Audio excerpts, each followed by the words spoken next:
चलिए देखें हम लोग, तो अगला टॉपिक हम लोग का इसमें दिया हुआ है पॉलीसेकेराइड्स। ठीक है, तो पॉलीसेकेराइड किसे कहते हैं, नाम से ही लग रहा है बहुत सारे मोनोसेकेराइड जो आपस में जुड़ते होंगे। ठीक है, बहुत सारे मोनोसेकेराइड जो आपस में जुड़ते होंगे तो उनके जुड़ने से ही क्या बनता होगा, पॉलीसेकेराइड। ध्यान रखना है। नहीं, पॉलीसेकेराइड का मतलब क्या है, ध्यान रखना है कि एक बड़ा कार्बोहाइड्रेट, नहीं एक बड़ा कार्बोहाइड्रेट जो बहुत सारे छोटे छोटे कार्बोहाइड्रेट्स को मिलाकर बनता है। नहीं, बहुत सारे छोटे छोटे कार्बोहाइड्रेट्स को मिलाकर जब एक कोई बड़ा कार्बोहाइड्रेट बनता है तो उसी को पोली कार्बोहाइड्रेट कहेंगे, नहीं, या उसी को पॉलीसेकेराइड कहते हैं। कार्बोहाइड्रेट का ही ना दूसरा नाम सेकेराइड है। ध्यान रखना है, तो वही बात हम लोग को बताया गया। फिर हम लोग कल के क्लास में भी ये बात देखे थे, अगर आपको ध्यान में हो तो हम लोग कल के क्लास में देखे थे कि जब ग्लूकोज और फ्रुक्टोज आपस में जुड़ रहे थे, नहीं, तो उनके जुड़ने के कारण एक H2O मॉलिक्यूल बाहर निकल रहा था, नहीं निकल रहा था। इसका मतलब हुआ कि जब भी पॉलीसेकेराइड का निर्माण कैसे होता है, जब बहुत सारे मोनोसेकेराइड आपस में जुड़ते हैं, नहीं, तो जब जब मोनोसेकेराइड आपस में जुड़ते होंगे तब तब H2O बाहर निकलता होगा, तब तब H2O क्या होगा, बाहर निकलता होगा। ध्यान रखना है, ठीक है। तो वही बात लिखा हुआ है, पढ़ते हैं हम लोग क्या लिखा हुआ है।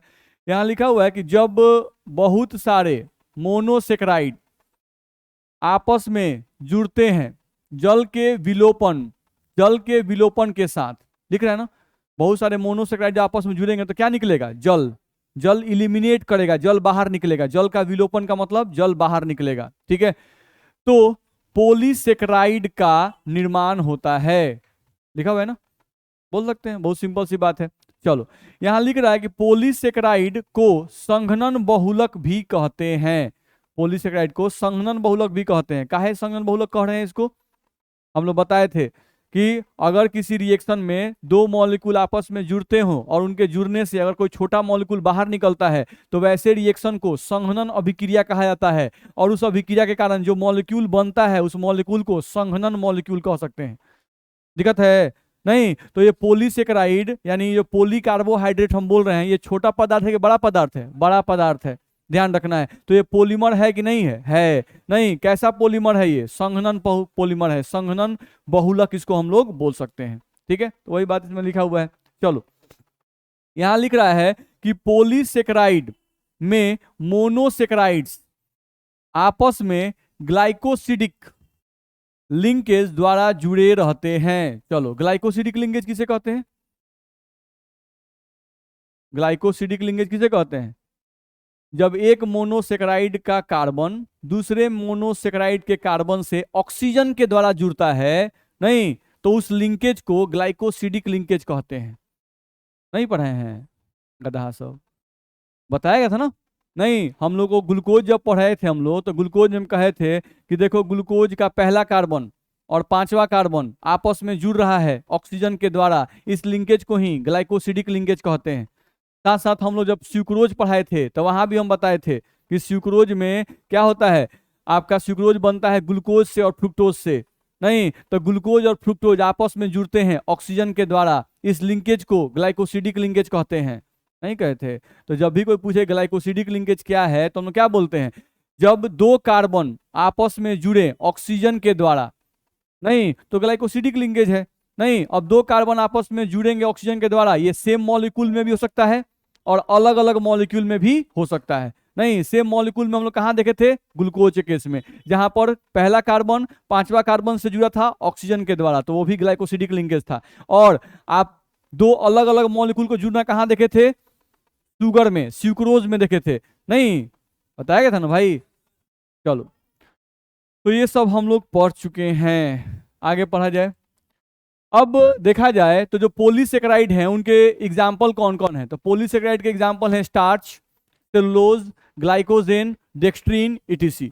ये सब जो हैं वो पॉलीसेकेराइड के एग्जाम्पल हैं, यानी ये सब बड़े बड़े कार्बोहाइड्रेट्स हैं, ध्यान रखना है। चलो, इसमें इंपॉर्टेंट है आपका स्टार्च और सेलुलोज, ये ज्यादा इंपॉर्टेंट है, ध्यान रखना है। ठीक है, चलो, स्टार्च के बारे में पहले पढ़ाया है, नहीं, स्टार्च को क्या कहते हैं, एमाइलम नाम से भी जानते हैं, स्टार्च को एमाइलम नाम से भी जानते हैं, ध्यान रखना है। स्टार्च का सामान्य सूत्र क्या है, C6H10O5 का होल एन, नहीं, जहां पर एन का जो वैल्यू है वो कितना दिया हुआ है, 200 से 1000 तक, नहीं, इसका मतलब हुआ कि अगर एक स्टार्च के कण को आप लेते हो, पानी में अगर डालते हो, तो एक स्टार्च का कण कम से कम ग्लूकोज उत्पन्न करेगा तो 100 गो, नहीं कम से कम ग्लूकोज उत्पन्न करेगा तो कितना, 100 गो। ध्यान रखना है।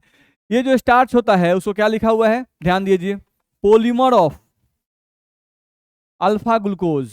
नहीं, यानी कि स्टार्च कैसे बनता है, तो बहुत सारे अल्फा ग्लूकोज जब आपस में मिलते हैं, नहीं तो बहुत सारे अल्फा ग्लूकोज के आपस में मिलने से ही क्या बनता है, स्टार्च बनता है। ध्यान रहेगा ना, ठीक है। जैसे चीनी कैसे बनता था, ग्लूकोज और फ्रुक्टोज से, नहीं अब ये कैसे बन रहा है, बहुत सारे अल्फा ग्लूकोज जब आपस में मिलेंगे तो क्या बनेगा, स्टार्च बनेगा। तो ये सब याद रखना है, ठीक है। कोई पूछ सकता है कि भाई स्टार्च का एकलक कौन है, तो स्टार्च का एकलक कौन है, अल्फा ग्लूकोज, ध्यान रखिएगा। चलिए, हम लोग को देखा जाए तो स्टार्च के बारे में कुछ पॉइंट लिखा हुआ है, जो नॉर्मल बात है, नॉर्मल लाइफ में कैसे स्टार्च हम लोगों से जुड़ा हुआ है उसके बारे में कुछ पॉइंट लिखा हुआ है, तो आप पढ़ सकते हैं इसको आसानी से। क्या लिख रहा है, स्टार्च मुख्यतः पेड़ पौधों में अधिकाय मात्रा में पाया जाता है, ठीक है। स्टार्च मुख्य रूप से कहाँ पाया जाता है, पेड़ पौधों में पाया जाता है, ठीक है।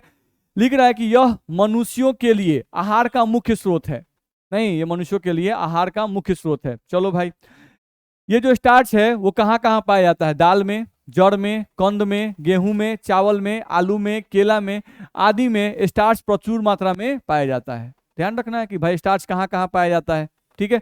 चलो, स्टार्च एक व्हाइट एमोर्फस पदार्थ है, नहीं स्टार्च जो है एक व्हाइट एमोर्फस पदार्थ है। एमोर्फस का मतलब क्या होता है, अक्रिस्टलीय। एमोर्फस का मतलब क्या होता है, अक्रिस्टलीय, ध्यान रखना है। तो ये बोल रहा है कि स्टार्च जो है वो एक व्हाइट यानी उजला अक्रिस्टलीय पदार्थ होता है जो जल में आंशिक रूप से घुलनशील होता है, नहीं यानी ये पूर्णतः नहीं घुलता है, आंशिक रूप से घुलनशील होता है। बोलो दिक्कत है इसमें, आगे बढ़ सकते हैं। चलिए ध्यान दिया जाए, अगले पॉइंट पे आए। ये बोल रहा है कि आप स्टार्च ले लो, ये हो गया आपका बड़ा सा स्टार्च, लिखा हुआ है बिग स्टार्च, नहीं इस बिग स्टार्च को आप पानी में डालो, एसिडिक पानी में, देख रहे हो H2O in presence of H+ लिखा हुआ है, नहीं यानी चावल का एक दाना ले लो और उस चावल के एक दाने को, तो चावल का एक दाना बड़ा स्टार्च है, बहुत बड़ा स्टार्च है, बस में है ना, ठीक है। उसको आप पानी में डाल दो, वो सड़ेगा गलेगा तो टूटेगा, नहीं तो जब वो टूटेगा तो छोटे छोटे स्टार्च का निर्माण करेगा। क्या बनाएगा वो, छोटे छोटे, चावल का एक दाना बड़ा स्टार्च है, पानी में डालो सड़ेगा गलेगा टूटेगा, जब वो टूटेगा नहीं तो वो छोटे छोटे स्टार्च का निर्माण करेगा, तो स्मॉल स्टार्च बनते हैं। जब वो छोटे स्टार्च और गलेंगे पचेंगे नहीं और टूटेंगे, तब जाके वो क्या बनाएंगे, माल्टोज, क्या बनाएंगे वो, माल्टोज। और वो माल्टोज जब और गलेगा पचेगा और टूटेगा तो क्या बनेगा, ग्लूकोज। और वो ग्लूकोज कौन सा होता है, अल्फा ग्लूकोज, ध्यान रहेगा। नहीं तो क्या होता है, बड़ा स्टार्च पहले छोटे स्टार्च में टूटता है, छोटे छोटे स्टार्च में टूटता है, नहीं वो छोटे छोटे स्टार्च कौन सी में टूटते हैं, बहुत सारे माल्टोज में टूटते हैं, और बहुत सारे माल्टोज क्या बनाते हैं, अल्फा ग्लूकोज का फॉर्मेशन करते हैं। सिंपल सा कॉन्सेप्ट है, बस याद रखिएगा। बोलिए इतना में दिक्कत नहीं ना है। चलिए, कंपोजिशन की बात कर रहा है, नहीं कंपोजिशन यानी जो स्टार्च है, नहीं वो किससे बना हुआ है, तो ये तो अभी पढ़े, स्टार्च किससे बना हुआ है, अल्फा ग्लूकोज से। तो अब एक्स्ट्रा क्या पढ़ना है भाई, अब देखिए एक्स्ट्रा ये पढ़ना है कि जो ग्लूकोज होता है, नहीं वो कई तरीकों से जुड़ सकता है आपस में, नहीं अगर ग्लूकोज स्ट्रेट चेन में जुड़ते हैं तो उसका अलग नाम हो जाएगा, नहीं यानी कोई भी शाखा का निर्माण नहीं करे, अनब्रांच चेन बनाए। स्ट्रेट लाइन में जुड़ेंगे तो उन ग्लूकोज के चेन को अलग नाम देंगे। एक ग्लूकोज जुड़ा हुआ है ब्रांच चेन में, नहीं जैसे मान लो ग्लूकोज ऐसे हम लोग का जुड़ जाए, यहाँ पर हमें वो ग्लूकोज ले लें, ये दूसरा ग्लूकोज, ये तीसरा ग्लूकोज, ये चौथा ग्लूकोज, ऐसे ग्लूकोज आपस में जुड़ जा रहे हैं, ठीक है, स्ट्रेट चेन में जुड़ रहे हैं, ठीक है। आयो ग्लूकोज यह जुड़ रहा है, ये देखो स्ट्रेट चेन भी बना रहा है और साथ साथ हम लोग का ब्रांच चेन भी बना रहा है, ब्रांचिंग भी बनाया। तो इस चेन का नाम अलग होगा, इसका प्रॉपर्टी अलग होगा, इस चेन का नाम अलग होगा, इसका प्रॉपर्टी अलग होगा। मेरी कहा बात समझ में आ रही है, दिक्कत है इसमें। तो यहां पर भी जो स्टार्च होता है वो दो चीजों को मिला के बनता है, हम चार चीज दिखा रहे हैं, दो चीज नहीं, किस चीज को मिला के बनता है, दो चीज को मिला के बनता है, ध्यान रखना है, ठीक है। एक को बोला जाता है एमिलोज और एक को बोला जाता है एमिलोपेक्टिन। स्टार्च दो पदार्थों को मिलाकर बनता है, एक होता है एमिलोज और एक होता है एमिलोपेक्टिन, ध्यान रखना है, ठीक है। एमिलोज जो होता है उसकी कहानी कुछ ऐसी है, नहीं, यानी ग्लूकोज के जो कण आपस में जुड़ेंगे वो स्ट्रेट चेन में आपस में जुड़ेंगे, ध्यान रखना है, ठीक है। और ये है आपका एमिलोपेक्टिन की कहानी। नहीं, यानी ग्लूकोज के चेन स्ट्रेट चेन भी बनाएंगे और साथ साथ ब्रांचिंग भी बनाएंगे, तो ये एमिलोपेक्टिन है, देख रहे हो। ये भी ग्लूकोजे से बना है, ये भी ग्लूकोजे से बना हुआ है। नहीं, लेकिन ये कुछ और बन गया, इसका नाम कुछ और हो गया, ये कुछ और बन गया, इसका नाम कुछ और हो गया। बस में रहे, नहीं होता है कि एक ही क्लास में सभी बच्चे पढ़ते हैं, इसी में कोनो लफेड़िया बन जाता है, इसी में कोनो अच्छा आदमी बन जाता है, नहीं बनता है, कोई अफसर बन गया, बस में रहे। तो इस तरह से कुछ होते हैं। तो एक एक क्लास में बहुत सारा कोई होता है, तो अरेंजमेंट पे डिपेंड करता है कि कैसे आप अपने आप को अरेंज किए हैं, बस में रहे। अरेंजमेंट गलत तरीके से 10 में कर लिए हैं तो लफेड़िया, अरेंजमेंट सही तरीके से किए हुए हैं नहीं तो जरूर कहीं ना कहीं सेटल्ड हो जाइएगा, ध्यान रखना है। चलो, तो स्टार्च की हम बात कर रहे थे। स्टार्च एमिलोज तथा एमिलोपेक्टिन से मिलकर बनता है, पहला पॉइंट ये आ गया। कोई पूछता है स्टार्च किससे बनता है, तो दो कंपाउंड है, एमिलोज और एमिलोपेक्टिन से मिलकर बनता है। चलो, अब एमिलोज के बारे में डिटेल किया गया है, किसके बारे में, एमिलोज के बारे में। एमिलोज का क्या क्या गुण है उसको पढ़ाया गया है। तो यहाँ बोल रहा है कि एमिलोज जो होता है वो जल में घुलनशील होता है। एमिलोज क्या होता है, जल में घुलनशील होता है, ध्यान रखना है। चलो, स्टार्च में एमिलोज 15 से 20% तक ही उपस्थित रहता है। कितना रहता है, 15 से 20% तक ही उपस्थित रहता है। सोचो, स्टार्च बना है कौन चीज से, एमिलोज से और एमिलोपेक्टिन से। अब एमिलोज का प्रतिशत कितना है, 15 से 20%, यानी कि ज्यादातर भाग किसका है, एमिलोपेक्टिन का। जो एमिलोपेक्टिन है वो स्टार्च में ज्यादा हिस्सा कवर करता है, 80 से 85 कवर करेगा वो, नहीं आई 15 से 20% कवर करते हैं, ध्यान रखना है, दिक्कत है इसमें। चलो, लिखा हुआ है कि एमिलोज में 200 से 1000 तक अल्फा डी प्लस ग्लूकोज उपस्थित रहता है, ध्यान रखना है, ठीक है। यानी अगर आप एक एमिलोज का कण लेते हो तो एक एमिलोज के कण में कितने प्रेजेंट रहेंगे अल्फा ग्लूकोज, तो कम से कम 200 से 1000 तक। ये तो डिपेंड करता है अलग अलग सोर्स पर, बस में रहा है, अलग अलग पदार्थ में जो एमिलोज है वो कितना रख रहा है, कंटेन कर रहा है, ध्यान रखना है। चलो, लिखा हुआ है कि ये सभी अल्फा ग्लूकोज आपस में ग्लाइकोसिडिक लिंकेज के द्वारा, किसके द्वारा, ग्लाइकोसिडिक लिंकेज के द्वारा जुड़कर अशाखित श्रृंखला का निर्माण करते हैं। तो अशाखित श्रृंखला का मतलब जिसमें स्ट्रेट चेन यानी ब्रांच चेन का निर्माण नहीं करते हैं। यानी समझ में आया कि अच्छा, स्टार्च बनता है एमिलोज से और एमिलोपेक्टिन से। एमिलोज जो है वो जल में घुलनशील होता है। एमिलोज को जब जल में डालते हैं तो कम से कम कौन देगा, तो कई गो, 200 से लेकर 1000 तक। और एमिलोज जो है वो स्टार्च में कितना प्रतिशत उपस्थित है, 15 से 20% उपस्थित है। और एमिलोज जो है वो छोटे छोटे अल्फा ग्लूकोज से बना हुआ है। और एमिलोज में जो छोटे छोटे अल्फा ग्लूकोज हैं ये आपस में कैसे जुड़े हुए हैं, स्ट्रेट चेन में। ये अशाखित श्रृंखला का निर्माण करते हैं, शाखित श्रृंखला का निर्माण नहीं करते हैं। चलिए अगले पॉइंट पे आइए। यहां पर फिगर बनाया हुआ है, नहीं आप देखिएगा ध्यान से, तो ये एक ग्लूकोज है, ठीक है, ये एक अल्फा ग्लूकोज है और ये एक अल्फा ग्लूकोज है, दोनों आपस में जुड़ा हुआ है ऑक्सीजन के द्वारा। ऐसा फिगर हम लोग पहले ही बनाए हैं, कहाँ पे, शुगर के केस में, ठीक है। चलिए, तो ये आपका अल्फा ग्लूकोज है, ये और ये आपका अल्फा ग्लूकोज है, ठीक है। और ये अल्फा ग्लूकोज और ये अल्फा ग्लूकोज कैसे जुड़े हुए हैं, ऑक्सीजन से, ठीक है। कैसे जुड़ा हुआ है याद करना है। एक ग्लूकोज का पहला कार्बन दूसरे ग्लूकोज के चौथे कार्बन से जुड़ता है। एक ग्लूकोज का पहला कार्बन, ध्यान से देखिएगा, पहला कार्बन दूसरे ग्लूकोज के चौथे कार्बन से जुड़ता है ऑक्सीजन के द्वारा। नहीं, इसको भी क्या कहेंगे, ग्लाइकोसिडिक लिंकेज, लिखा हुआ है ना, इसको क्या कहते हैं हम लोग, ग्लाइकोसिडिक लिंकेज। तो ये हुआ। ऐसा ही फिर देखो यहाँ पर पहला है, और पहला से कौन जुड़ेगा, चौथा। ऐसे ही चेन बढ़ता जाएगा। वैसे ही आप यहाँ देखो तो यहाँ कौन है, चौथा, तो चौथा से कौन सा ग्लूकोज जुड़ेगा, पहला कार्बन, ध्यान रखना है। तो ये सभी ग्लूकोज स्ट्रेट चेन में जुड़ रहे हैं कि नहीं जुड़ रहे हैं, जुड़ रहे हैं। तो अगर ग्लूकोज के सभी कण स्ट्रेट चेन में जुड़ते चले जाएं, पास में आ रहा है ना, ठीक है, तो ये कौन सा ग्लूकोज का कौन सा पार्ट बनाएंगे, एमिलोज पार्ट। नहीं, तो ये एमिलोज का स्ट्रक्चर आपको इस तरह से बनाना होगा, यानी आप ऐसे ही लंबा बनाते चल जाओ, ये आपका क्या हो जाएगा, एमिलोज, ध्यान रखना। यानी कि कहने का मतलब कि अल्फा ग्लूकोज, नहीं alpha glucose dash alpha glucose,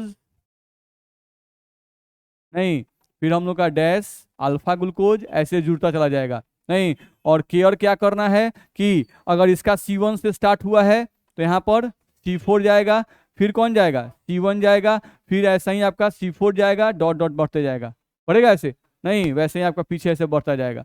तो ये स्ट्रेट चेन का फॉर्मेशन करते हैं। बोलो दिक्कत है इसमें? कोई दिक्कत तो बोलिए, आगे बढ़े। चलिए अगले पॉइंट पे आइए। तो एमिलोज में ध्यान रखिएगा, पहला कार्बन किससे जुड़ता है? चौथे कार्बन से। वही बात हम लोग को बताया गया। ये एमिलोज और एमिलोपेक्टिन पहचानने के लिए एक टेस्ट है, नहीं जिसको यहाँ पर लिखा गया है, एमिलोज और एमिलोपेक्टिन को पहचानने के लिए एक टेस्ट है। जैसे एमिलोज का जलीय विलयन ले लीजिए, एमिलोज का जलीय विलयन, बुझते हैं ना जलीय विलयन, यानी एमिलोज ले लीजिए, पानी ले लीजिए, दोनों को मिला दीजिए तो क्या बन गया? जलीय विलयन। बस में है ना? नहीं स्टैंडर्ड होता है तो लगता है कहीं ना कहा होता है। जलीय विलयन का मतलब जल में एमिलोज मिला दीजिए, ले लिए, बस में रहा है। और एमिलोज को क्या करना है? उसी विलयन में आयोडीन, आपका आयोडीन होता है, आयोडीन को भी जल में मिला दीजिए और मिलाकर दोनों के मिक्सचर को एक दूसरे में मिला दीजिए। जैसे ही मिलाइएगा एमिलोज वाला विलयन ब्लू कलर का हो जाता है। किस कलर का होता है? ब्लू कलर का हो जाता है, ध्यान रखना है, ठीक है। तो ये बता रहा है कि एमिलोज को जब आयोडीन के विलयन से मिक्स किया जाता है, नहीं तो वो ब्लू कलर शो करता है। विलयन का कलर कैसा होता है? ब्लू कलर शो करता है। जबकि यह टेस्ट एमिलोपेक्टिन नहीं दिखाता है। यानी एमिलोपेक्टिन का जलीय विलयन ले लीजिए और उस जलीय विलयन में क्या डाल दीजिए? आयोडीन डाल दीजिए, तो ब्लू कलर सॉल्यूशन का नहीं होता है। तो कभी कभी बोल देता है कि how can you distinguish between amylose and amylopectin, amylose और एमिलोपेक्टिन में कैसे आप अंतर करोगे? नहीं तो एगो बर्तन में एमिलोज है, एगो बर्तन में एमिलोपेक्टिन है, दोनों में आयोडीन डाल दो, जौन ब्लू रंग का हो गया उसमें एमिलोज है, और जिसमें कोनो रंग नहीं आया वो एमिलोपेक्टिन है। बुझा रहा है? इसमें दिक्कत है किसी को? तो ये हम लोग को ध्यान में रखना होगा। चलो अगले पॉइंट पे आ जाओ। अब यहां से पढ़ाया गया है एमिलोपेक्टिन के बारे में। किसके बारे में पढ़ाया गया है? एमिलोपेक्टिन के बारे में। तो एमिलोपेक्टिन जो है ये जल में अविलय होता है। देख रहे हो स्टार्च में ही दो भाग है, एक एमिलोज था जो जल में घुलनशील था, और एक एमिलोपेक्टिन है जो जल में अघुलनशील होता है। लिखा भी हुआ है, पढ़ सकते हो आप। एमिलोपेक्टिन जल में क्या होता है? अविलय होती है, ध्यान रखना है, ठीक है। चलो स्टार्च में जो एमिलोपेक्टिन होता है उसका प्रतिशत कितना है? 80 से 85%, यानी ज्यादा भाग तो यही रहता है, ध्यान रखना है, ठीक है। चलो यहां लिख रहा है कि इसका अगर एक अणु आप लेते हो, किसका? एमिलोपेक्टिन का एक अणु लीजिएगा तो ये कम से कम 2000 से लेकर 3000 तक क्या प्रोड्यूस करेगा? अल्फा ग्लूकोज प्रोड्यूस करेगा। नहीं यानी इसका अल्फा ग्लूकोज प्रोड्यूस करने का कैपेसिटी क्या है? ज्यादा है। बात समझ में आ रहा है ना? ठीक है, तो ये ध्यान रखना है। फिर ये लिखा हुआ है कि ये शाखित है कि अशाखित है? शाखित श्रृंखला है, यानी ये ब्रांच चेन बनाएगा। यानी यहाँ पर जो ग्लूकोज जुड़ेंगे वो ग्लूकोज कुछ ऐसे जुड़ेंगे, ब्रांचिंग का निर्माण करेंगे, ध्यान रखना है, कुछ ये ब्रांचिंग का निर्माण करेंगे, इस तरह से जुड़ते जाएंगे। मेरी बात समझा रही है ना? तो ये ब्रांचिंग का निर्माण करेगा आपको, ठीक है। चलो ये क्या लिख रहा है कि ये बहुत सारी छोटी छोटी चेन्स के आपस में जुड़ने के कारण बनता है। क्या बनता है? ये बहुत सारे छोटे छोटे चेन आपस में जुड़ते हैं तो बनता है। जैसे देख रहे हो ये एक चेन जुड़ गया, नहीं उससे एक और चेन जुड़ गया, नहीं इससे अब एक और चेन जुड़ जाएगा, ये हम लोग का हुआ। फिर इससे एक और चेन जुड़ जाएगा, नहीं जुड़ेगा इस तरह से, बस में रहे। तो इसमें जब तुम ध्यान से देखोगे, यहां पर जब तुम ध्यान से देखोगे तो तुमको क्या दिखाई देगा? देखो यहां पर तुमको दिखाई देगा कि ये एक छोटा चेन हो गया, हुआ नहीं? है ना जी? ये एक छोटा चेन हो गया, ये एक छोटा चेन हो गया, दिख रहा है सब? छोटा छोटा चेन है, इसीलिए बोल रहे हैं दिख रहा है कि नहीं दिख रहा है? दिख रहा है ना? तो ये छोटा छोटा चेन है। अब इस एक छोटे चेन में कम से कम 25 गो अल्फा ग्लूकोज रहता है। कितना रहता है?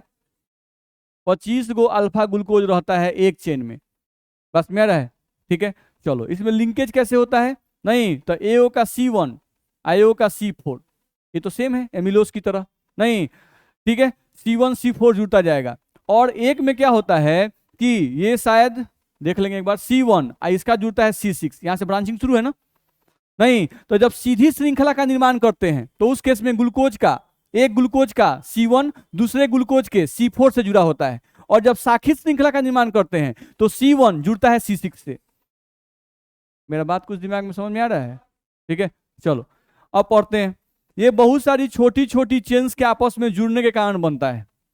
प्रत्येक एक छोटी चेन में लगभग 20 से 25 ग्लूकोज के अणु उपस्थित रहते हैं। समझ में आ रहा है कितना अणु उपस्थित होता है? 20 से 25 जो है ग्लूकोज का अणु उपस्थित रहता है। चलो क्या लिख रहा है कि इसमें एक अल्फा ग्लूकोज का C1 कार्बन दूसरे अल्फा ग्लूकोज के C4 कार्बन से ग्लाइकोसिडिक लिंकेज द्वारा जुड़कर क्या बनाता है? सीधी श्रृंखला का निर्माण करते हैं। ध्यान रखना है। तो अभी तो हम लोग बताए कि नहीं, ग्लूकोज के जो 25 ग्लूकोज के जो 25 अणु हैं वो सीधी श्रृंखला में जुड़ते हैं। तो वो सीधी श्रृंखला में जुड़ेंगे तो एक ग्लूकोज का C1 दूसरे ग्लूकोज के C4 से, फिर C4 C1 फिर C1 C4 ऐसे जुड़ते जाता है। ध्यान रखना है, ठीक है। इस तरह से हम समझते गए। अब जो टर्मिनल पर यानी जो छोर पर आपका कार्बन है, जो छोर पर आपका टर्मिनल पे जो कार्बन है, वो टर्मिनल वाला कार्बन ध्यान रखना है वो किससे जुड़ेगा? छठे कार्बन से जुड़ेगा और शाखा का निर्माण करेगा। ठीक है, पढ़ते हैं। लिख रहा है कि इस सीधी श्रृंखला के छोर पर उपस्थित ग्लूकोज का C1 कार्बन दूसरी सीधी श्रृंखला के C6 कार्बन से जुड़ा रहता है, नहीं, जिसके कारण ही यह शाखित श्रृंखला का निर्माण करते हैं। ध्यान रखना है, यानी कि जब स्ट्रेट चेन बनाना होगा ग्लूकोज को तो कौन कौन? C1 C4 C1 C4 नहीं, C1 C4 और फिर C1 और फिर जब शाखित श्रृंखला, ये टर्मिनल कार्बन हो गया, शाखित श्रृंखला बनाना होगा तो इसका C1 किससे जुड़ेगा? C6 से जुड़ेगा। मेरी बात समझ आ रही है? तो ये हम लोग को ध्यान में रखना होगा। तो इस तरह से शाखित श्रृंखला आपकी बनेगी। अब फिगर देख लो, फिगर से और क्लियर हो जाएगा। इतना में दिक्कत नहीं ना है? देखा जाए, ये फिगर हम लोग को बनाया गया, इस फिगर को ध्यान से समझ लें, देख लें इस फिगर को। क्या दिखाई दे रहा है? ये दिखाई दे रहा है और ये दिखाई दे रहा है। ये क्या है? और ये क्या है? ये भी आपका है अल्फा ग्लूकोज, है कि नहीं है? चलो देखो तो C1 जुड़ा है किससे? C4 से। C1 जुड़ा है C4 से। मेरी बात समझ में आ रही है ना? C1 जुड़ा है C4 से। ऐसा ही आपका ये जुड़ा जाएगा। नहीं, मान लो कि ये टर्मिनल कार्बन है, इंड कार्बन है, ये चेन इधर बढ़ रहा है, ठीक है। अब इसका कौन सा C1 फर्स्ट कार्बन किससे जुड़ रहा है? C6, इस यहाँ पे CH2OH था, बात में आ रहा है ना? और जब भी एक कार्बन दूसरे कार्बन जुड़ेगा तो क्या हुआ है? एक में का H एक में का OH निकला है, H2O निकला है और ये ऑक्सीजन से जुड़ा हुआ है। ये समझ में आ रहा है? ये दिक्कत है, ध्यान रखना है। तो यहाँ पर हम लोग का C1 कार्बन किससे जुड़ा है? C6 कार्बन से जुड़ रहा है कि नहीं जुड़ रहा है? तो यहाँ से शाखा का निर्माण हो रहा है कि नहीं हो रहा है? फिर देखो स्ट्रेट चेन जो बन रहा होगा उसे स्ट्रेट चेन देख सकते हो, C1 किससे? C4 से जुड़ रहा है कि नहीं जुड़ रहा है? ये समझ में आ रहा है कि बना के बताया जाए? किसी को दिक्कत है? इसमें हम लोग का H और OH हमेशा निकलता रहे, देख लो यहाँ पर जुड़ा हुआ है। तो याद है जब हम लोग ग्लूकोज बनाते थे तो तुमको ध्यान में होगा, जब हम लोग ग्लूकोज बनाते थे तो आपको ध्यान में होगा, जैसे हम लोग एक बार यहाँ से बना के दिखाया था ताकि ध्यान में रहे। याद करो, हम लोग यहाँ से ऑक्सीजन लेते थे, यहाँ से हम लोग कुछ इस तरह से लाइन खींचते थे, नहीं, अल्फा ग्लूकोज बनाते थे। तो याद करो इस कार्बन पर हम लोग क्या करते थे? OH नीचे और H कहाँ था? ऊपर। ये फर्स्ट कार्बन था। यहाँ से जब तुम बनाओगे तो हम लोग का सेकेंड कार्बन, तो सेकेंड कार्बन पर भी OH नीचे और H कहाँ होता था? ऊपर। फिर थर्ड कार्बन पलट जाता था, OH ऊपर और H नीचे। फिर इस पर आ जाओ तो ये हो गया थर्ड कार्बन, फोर्थ पे फिर वही कहानी आएगा, OH नीचे और H कहाँ? ऊपर। अब यहाँ आ जाओ तो यहाँ क्या था? CH2OH और यहाँ पर क्या? H। ये था कि नहीं अल्फा ग्लूकोज? नहीं, अब दूसरा अल्फा ग्लूकोज सेम ऐसा ही बनेगा कि नहीं बनेगा? बनेगा। तो मान लो कि दूसरा हम लोग बनाना होता, दूसरा अगर हम लोग को बनाना है, चलो तो बन गया सेम ऐसा ही। नहीं तो ये भी अल्फा ग्लूकोज और ये भी क्या आ गया हमारा? अल्फा ग्लूकोज, ठीक है। अब इन दोनों को रिएक्शन करके हमको प्रोडक्ट बनाना है तो बन जाएगा आराम से। हमको क्या करना है? C1C4 से जोड़ना है। चलो इसमें नंबरिंग किए, ये 3 है, ये 4 है, ये हम लोग का 4 है, ये 5 है और ये क्या है 6 है। अब हमको इसका रिएक्शन करना था, तो क्या करेंगे सोचो, किसको किसे जोड़ना है?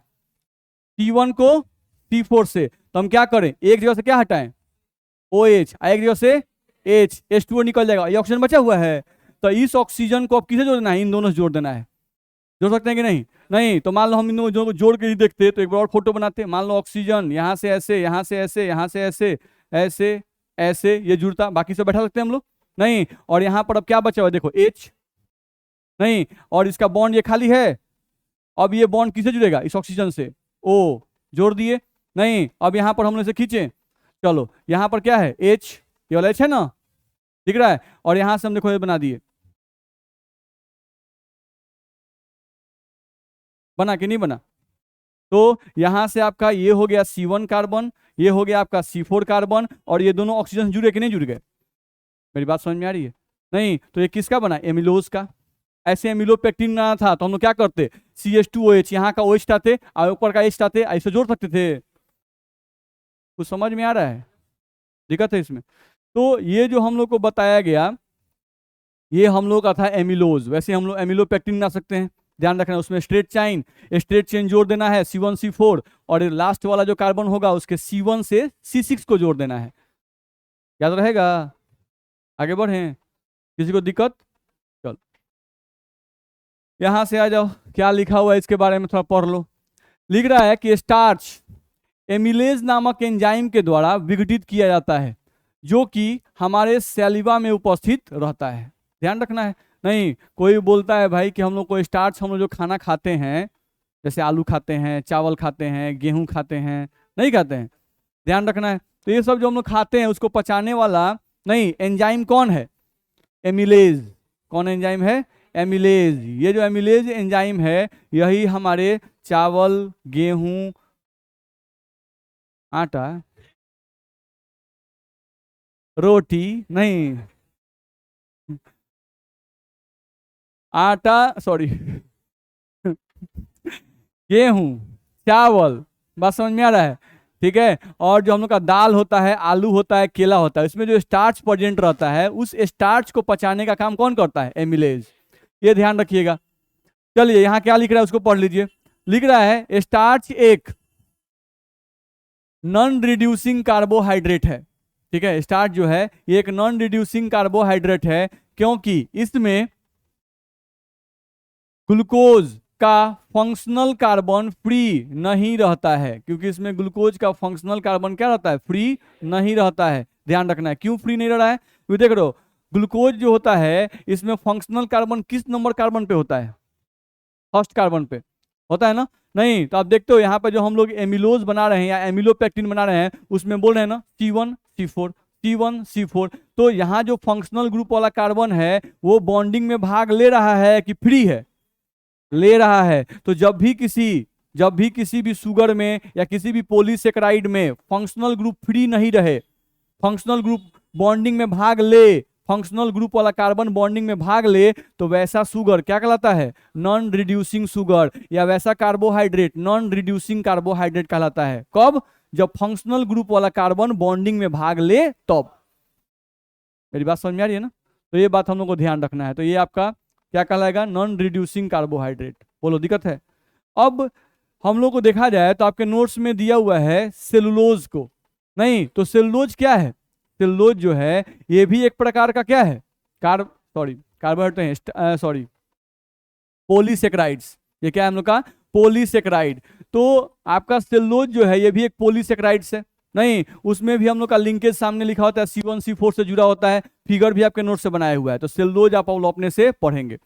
बस में आ रहा है? फिर आप देखिएगा तो ग्लाइकोजेन के बारे में लिखा हुआ है। ठीक है, तो ग्लाइकोजेन भी क्या है? पॉलीसेकेराइड्स है। उसको देखिएगा सेम जैसे इसमें जो मेन है वो आपको हम पढ़ा दिए। बस में अब ग्लाइकोजेन 4-5 लाइन में ही एनसीईआरटी में दिया हुआ है, तो 4-5 लाइन आपके नोट्स में लिखा हुआ है। ठीक है, तो जनरली जो क्वेश्चन आता है वो स्टार्च से ही आता है, ध्यान रखना है। अब सेलुलोज उससे ही जुड़ा हुआ है, कोई फर्क नहीं है, ध्यान रखना है। आप इसको समझ गए ना? नहीं तो सेलुलोज समझने में कुछ भी दिमाग नहीं लगाना है। ठीक है, सेम एज ग्लाइकोजेन। तो सेलुलोज कहाँ होता है? पेड़ पौधे का जो लकड़ी होता है, पेड़ पौधे का जो छाल होता है, ये सब क्या होता है? सेलुलोज होता है। ध्यान रखना है। और ग्लाइकोजन कहाँ होता है? ग्लाइकोजन बॉडी के अंदर, बस में है आपके बॉडी के अंदर जो है वो मांस है ना, और उस मांस के अंदर ग्लाइकोजन छुपा रहता है। बस में है मांस में क्या छुपा रहता है?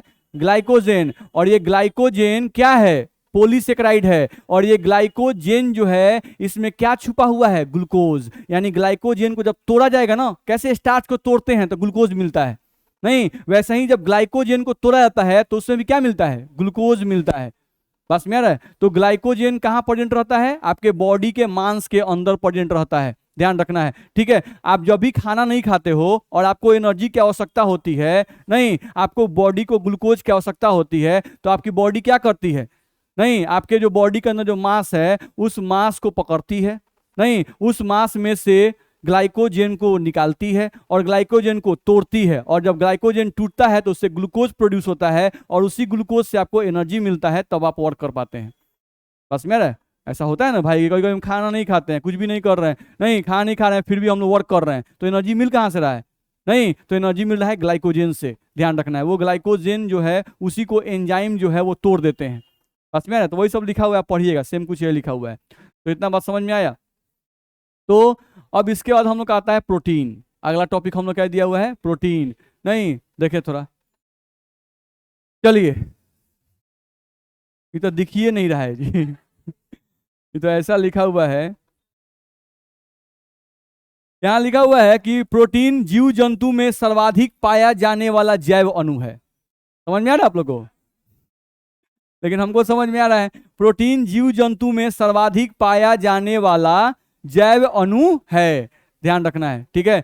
आपके बॉडी का ध्यान रखिए, आपके बॉडी का जो भी चीज आपके बॉडी के अंदर है, जो भी आपके बॉडी का पार्ट्स है, उन सब में प्रोटीन है, ध्यान रखना है। चाहे आपका मांस हो, चाहे आपका चमड़ी हो, चाहे आपका क्या कहते हैं बाल हो, चाहे आपका नाखून हो, हर जगह प्रोटीन प्रेजेंट है, ध्यान रखना है। तो इसीलिए कह रहा है कि जो प्रोटीन है, नहीं ये जीव जगत में सर्वाधिक पाया जाने वाला जैव अणु है। यानी आपके शरीर में अगर कोई पूछता है कि बताओ आपके बॉडी जो है वो बायोमोलिक्यूल से बना हुआ है, नहीं तो इन बायोमोलिक्यूल्स में बहुत सारे मॉलिक्यूल्स हैं, नहीं प्रोटीन है, विटामिन है, बायो क्या कहते हैं कार्बोहाइड्रेट्स है, बहुत सारी चीज है, ठीक है। तो उसमें सबसे ज्यादा मात्रा में क्या पाया जाएगा? प्रोटीन। वही तो लिखा हुआ है। फिर लिख रहा है कि प्रोटीन के मुख्य स्रोत कौन कौन है भाई? दूध, पनीर, दाल, मूंगफली, मछली, नहीं मांस, यही सब आपका प्रोटीन का मुख्य स्रोत है। चलिए, यह शरीर के प्रत्येक भाग में उपस्थित रहते हैं, लिखा हुआ है यह शरीर के प्रत्येक भाग में उपस्थित रहते हैं, ठीक है। ये शरीर के वृद्धि में एवं अनुरक्षण के लिए भी आवश्यक होते हैं। यानी अगर आपके बॉडी में प्रोटीन की भरपूर मात्रा है, नहीं भरपूर मात्रा मतलब सफिशिएंट अमाउंट, उसमें ना पर्याप्त मात्रा, ये नहीं कि अत्यधिक मात्रा, नहीं अत्यधिक होगा तो काम घबरा जाएगा, excess of anything is bad. अगर आपके बॉडी में प्रोटीन की जितनी मात्रा चाहिए, अगर उतनी मात्रा है, तो निश्चित रूप से आपका बॉडी जो होगा उसके रोगों से लड़ने की क्षमता ज्यादा होगी, नहीं आपका जो प्रोग्रेस होगा, जो शरीर का जो लंबाई बढ़ता है या कोई भी चीज का जो हम लोग का वृद्धि होता है वो सही तरीके से होगा, ध्यान रखना है। वही ये लिख रहा है। प्रोटीन शब्द की उत्पत्ति ग्रीक शब्द के प्रोटियस शब्द से हुई है। दिखाई दे रहा है आप लोग को? सब लिखा हुआ है उसमें, बात समझ में आ रहा है? प्रोटीन शब्द की उत्पत्ति जो है वो किससे हुई है? प्रोटियस शब्द से हुई है, ध्यान रखना है, जिसका अर्थ प्राथमिक अथवा अति महत्वपूर्ण होता है, ध्यान रखना है। प्रोटीन शब्द जो है ये प्रोटियस शब्द से बना है, और प्रोटियस शब्द का मतलब क्या होता है? अति महत्वपूर्ण, ध्यान रखना है, ठीक है, या प्राथमिक। यानी आपके बॉडी के लिए सबसे जरूरी क्या है? प्रोटीन। आपके बॉडी के लिए सबसे जरूरी है प्रोटीन, नहीं जिसको आप सबसे ज्यादा इग्नोर करते हैं। लेते हैं प्रोटीन आप लोग? मतलब प्रोटीन का मतलब खाना आप लोग खाते हैं ना? नहीं, तो खाना में आप लोग क्या खाते हैं?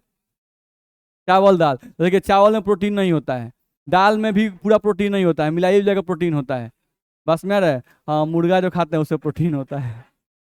नहीं, आप अगर चिकन, तो चिकन बहुत लोग थोड़े ना रेगुलर खाते हैं, या थोड़े है कि रोज आप चिकन ले ही रहे हैं, बस में रहे। जबकि आपके बॉडी को रेगुलर प्रोटीन चाहिए, तो रेगुलर प्रोटीन हम नहीं लेते हैं, ये काम गड़बड़ है, बस में रहे। प्रोटीन आप लोग को रेगुलर लेना चाहिए। मतलब प्रोटीन के लिए दूध पीजिए, अंडा खाइए रेगुलर, रोज थोड़े ना बोल रहे हैं कि आप मुर्गा का टंगड़ी खींचते रहिए, ऐसा नहीं है, बस में रहे। बहुत सारी शाकाहारी जैसे सोयाबीन है, बहुत सारी चीजें शाकाहारी खाना में प्रोटीन है, दही खाइए, बस में आ रहा है। चलिए, प्रोटीन हमारे मसल में, स्किन में, नेल्स में, नहीं टिश्यू में उपस्थित रहते हैं, यानी बॉडी का जो हर एक पार्ट है आपका वहां पे प्रोटीन आपका प्रेजेंट रहता है। प्रोटीन बहुत सारे अल्फा एमिनो अम्लों के आपस में जुड़ने के कारण बनता है, अर्थात अल्फा एमिनो अम्ल प्रोटीन का एकलक है, ध्यान रखना है। चलो ध्यान दो, यहां से हम लोग कहा गया, समझे हम लोग, यहां से हम लोग को प्रोटीन के बारे में एक बात कहा जो कि इंपॉर्टेंट है। प्रोटीन, प्रोटीन के बारे में देखा जाए तो प्रोटीन का एकलक, यानी प्रोटीन किसको मिला के बना हुआ है, तो प्रोटीन का एकलक कौन बोला, अल्फा एमिनो एसिड। ध्यान रखना है, प्रोटीन जो है आपका ये अल्फा एमिनो एसिड जो होते हैं, नहीं यही उसका एकलक है, ध्यान रखना है। तो वही हम लोग को लिखा हुआ है कि प्रोटीन बहुत सारे अल्फा एमिनो अम्लों के आपस में जुड़ने के कारण बनता है, अर्थात अल्फा एमिनो अम्ल प्रोटीन के एकलक होते हैं, लिख रहा है ना, ठीक है। फिर आपको नीचे लिखा हुआ है, आप देखोगे तो ये लिख रहा है कि आप प्रोटीन लो, नहीं, और प्रोटीन को जब आप एसिडिक वाटर में डालोगे H2O in presence of H+ जब आप डालोगे, नहीं तो ये प्रोटीन पहले टूटता है किस में, पेप्टाइड में, नहीं, और ये जो पेप्टाइड है इसको जब आप तोड़ोगे H2O in presence of H+ में, तब ये टूटता है अल्फा एमिनो एसिड में,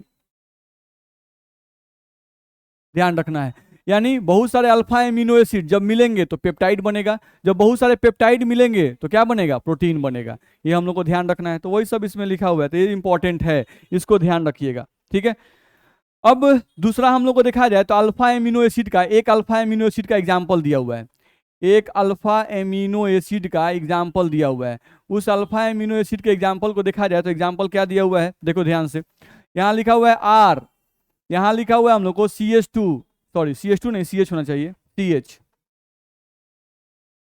देखा जाए CH, और यहाँ लिखा हुआ है NH2, और यहाँ लिखा हुआ है COOH। अब तुम ध्यान से अगर देखोगे, नहीं तो इसमें ध्यान से देखो, ये जो NH2 है इसी को हम लोग कहते हैं एमिनो, और जो COH है इसी को क्या कहते हो, एसिड, ध्यान रखना है। तो ये जो है एमिनो यानी एक ऐसा ऑर्गेनिक कंपाउंड जिसमें NH2 ग्रुप भी हो और COOH ग्रुप भी हो, ध्यान रखना है, एक ऐसा ऑर्गेनिक कंपाउंड जिसमें NH2 ग्रुप भी हो और COOH ग्रुप भी हो, उसी ऑर्गेनिक कंपाउंड को हम लोग क्या कहते हैं, अल्फा एमिनो एसिड, और यही अल्फा एमिनो एसिड प्रोटीन के एकलक कहलाते हैं। मेरी बात में आ रही है। अब अल्फा एमिनो एसिड ऐसा नहीं कि एक ही होता है, बस में आ रहा है ना, अल्फा एमिनो एसिड बहुत तरह के हो सकते हैं, ये एक एग्जाम्पल आपको दिया गया, ठीक है, इसमें दिक्कत है। चलो, अब अल्फा एमिनो एसिड का जैसे हमको नामकरण पढ़ाया गया, जैसे मान लो एक छोटा सा यहाँ पर अल्फा एमिनो एसिड दिया हुआ है, जैसे मान लो NH2, CH2 और COOH ये दिया हुआ है। तो जैसे इसका अगर नाम देखें तो इसका नाम है ग्लाइसिन, इसका नाम क्या है, इसका नाम है, इस एमिनो एसिड का नाम क्या है, ग्लाइसिन, नहीं तो इसको रिप्रेजेंट करने का तरीका होता है कि इसका शुरू का 3 लेटर ले लो, ग्लाई, क्या लेना है, ग्लाई, नहीं तो जब भी कहीं ग्लाई लिखा है तो क्या समझेंगे, ग्लाइसिन, ठीक है। तो वही बात हम लोग को लिखा हुआ है कि प्रत्येक अमीनो अम्ल को साधारणतः 3 अक्षर प्रतीक द्वारा दर्शाया जाता है, लिखा हुआ है, नहीं यानी जो उसका नाम होता है उसके नाम का शुरू का 3 लेटर ले लेना है और उसी से उसको रिप्रेजेंट करना है, ठीक है। तो वही बात हम लोग को यहाँ से लिखा हुआ है। कभी कभी एक अक्षर प्रतीक का भी उपयोग किया जाता है, कभी कभी एक अक्षर प्रतीक का भी उपयोग किया जाता है, जैसे ग्लाइसिन को या तो GLY लिख दीजिए या आप कैपिटल G से भी इसको रिप्रेजेंट कर सकते हैं, ध्यान रखना है। तो ये हम लोग को लिखा हुआ है। ग्लाइसिन 2 ग्रीक वर्ड्स को मिला के दिया हुआ है, ध्यान रखना है, ठीक है।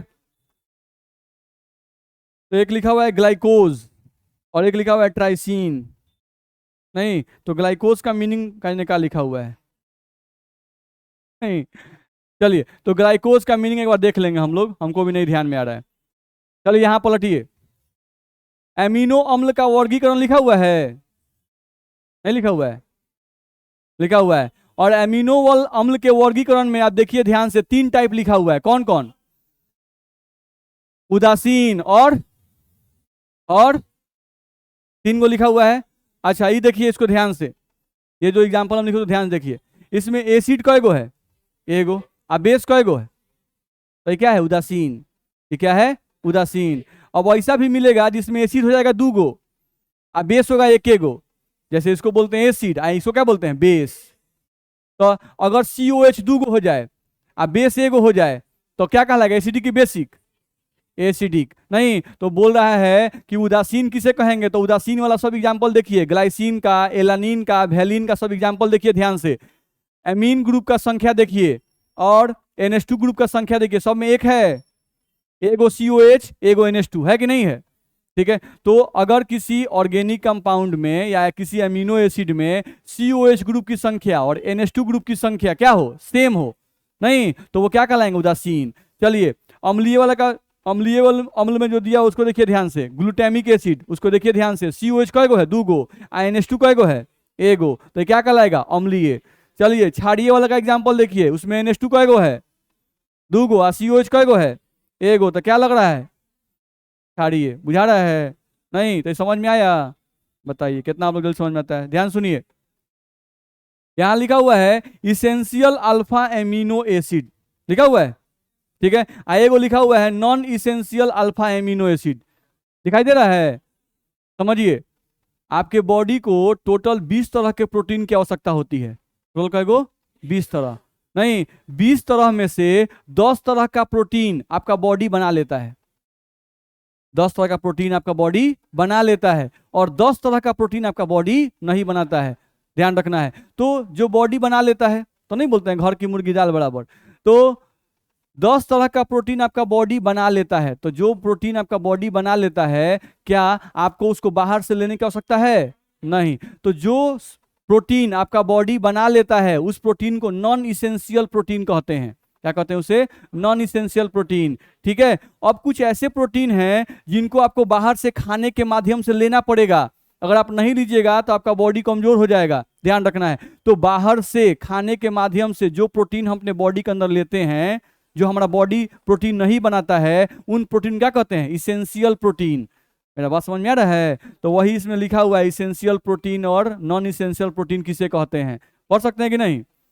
ठीक है, अब इसमें लिखा है देख रहे हैं कंप्लीट प्रोटीन, तो कंप्लीट प्रोटीन किसे कहेंगे, वह खाना जिसमें सभी प्रोटीन उपस्थित हो, नहीं वही कंप्लीट प्रोटीन कहलाएगा। पढ़ लीजिए, लिखा हुआ है वह प्रोटीन जो हमें सारे आवश्यक अमीनो एसिड प्रदान करता हो पर्याप्त मात्रा में, पूर्ण प्रोटीन कहलाता है। तो पूर्ण प्रोटीन कौन कौन है, मीट, फिश, मिल्क, एग, बस में आ रहा है, तो ये सब खाइए रेगुलर। चलिए इनकम्प्लीट प्रोटीन किसे कहते हैं, वह खाना जो हमें सभी अमीनो एसिड नहीं दे पाए, सभी प्रकार के प्रोटीन नहीं दे पाए, वो क्या कहलाएगा, इनकम्प्लीट प्रोटीन। दिक्कत है, इतना कुछ दिक्कत नहीं ना है। चलिए अब अगले क्लास में, अभी वॉल्यूम 2 आप लोग को मिल गया है, वॉल्यूम 2 अब लेना होगा आप लोग को।